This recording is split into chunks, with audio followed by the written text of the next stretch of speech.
Well, more speculation has been raised on the reasons for NATO's intervention in Libya. And as RT's Laura Emmett reports, the organisation may have been trying to prevent Gaddafi from burying the American buck.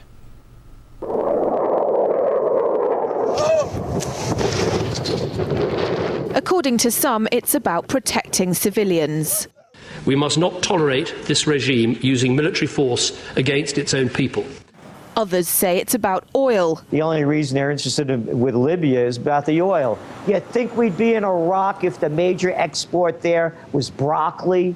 But some are convinced intervention in Libya is all about currency, specifically Gaddafi's plan to introduce the gold dinar, a single African currency made from gold, a true sharing of the wealth. It's one of these things that you have to plan almost in secret, because as soon as you say you're going to change over from the dollar to something else, you're going to be targeted. There were two conferences on this, one in '96 and another one in the year 2000, called the World Mataba Conference, organised by Gaddafi. And everybody was interested. I think most countries in Africa were keen. Gaddafi didn't give up.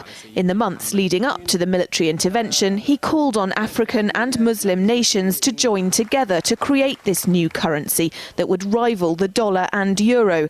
They would sell oil and other resources around the world only for gold dinars. It's an idea that would shift the economic balance of the world. Countries' wealth would depend on how much gold they have, not how many dollars they trade. And Libya has 144 tons of gold.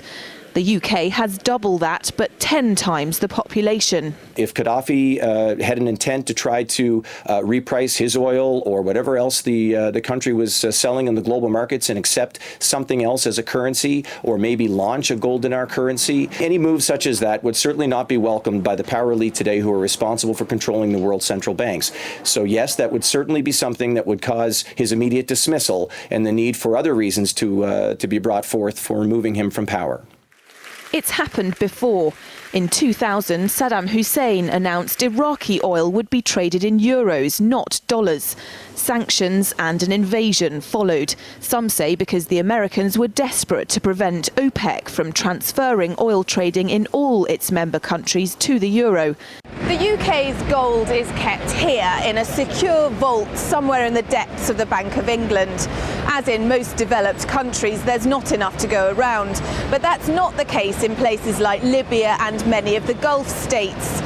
A gold dinar would have given oil-rich African and Middle Eastern countries the power to turn around to their energy-hungry customers and say, sorry, the price has gone up and we want gold.